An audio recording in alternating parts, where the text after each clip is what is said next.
আল্লাহু আকবার। আল্লাহর ভয় যতক্ষণ পর্যন্ত না আসবে ততক্ষণ পর্যন্ত বান্দা কোনো অবস্থাতেই কোনো কিছুতেই নিরাপদ নাই। এখন আল্লাহর ভয় কাকে বলে? একজন খুব সুন্দর একটা কথা বলছেন, তিনি বলেন মাওলাকা লা ইয়ারাকা হিনা নাহাক, মাওলাকা লা ইয়ারাকা হিনা নাহাকা। মাওলাকা মানে তোমার মাওলা, তোমার আল্লাহ। লা ইয়ারাকা তোমাকে যেন না দেখে, হিনা নাহাকা অন্যায় নিষিদ্ধ কাজগুলো করতে। তার মানে আল্লাহর ভয় কি? আল্লাহর ভয় মানেই হলো নিষিদ্ধ কোনো কাজ করতে আল্লাহ যেন আমাকে না দেখে।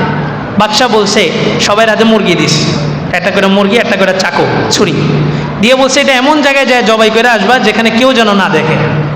তো বিবিরা সবাই, কেউ জঙ্গলে যায় জবাই করছে, কেউ পুকুর পাড়ে জবাই করছে, কেউ রুমের মধ্যে বদ্ধ ঘরের মধ্যে আবদ্ধ হয়ে জবাই করছে, একজন জবাই করে নাই, জীবিত মুরগিটাই নিয়ে আসছে। তো সবাই বলে যে এটা বোকা।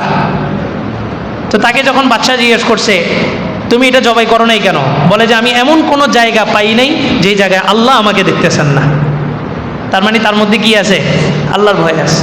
ওমর ইবনে আব্দুল আজিজের যুগের ঘটনা, তিনি একবার বাজারে গেলেন, একটা রাখালকে বললেন যে শোনো, রাখাল মানে বুঝছেন যারা বকরি চড়ায়, অনেকগুলো বকরি থাকে মালিকের, একজন এগুলাকে দেখাশোনা করে।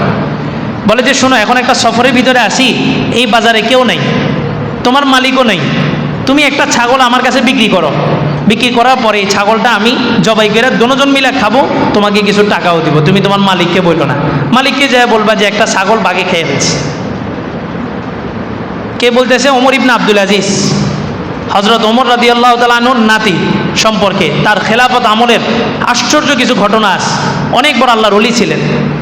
উনি এক গোলামকে বলতেছেন যে তুমি আমার কাছে একটা ছাগল দাও, দুইজনে মিলেই খাবো, তবে আমি তোমাকে কিছু টাকাও দিব, তোমার মালিক এটা জানবে না।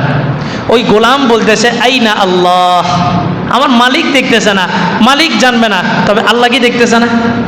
ওমর ইবনে আব্দুল আজিজের দিলের মধ্যে একটা ধাক্কা লাগছে যে একজন গোলামের ভিতরে এই পরিমাণ তাকওয়া ভিতরে রয়ে গেছে।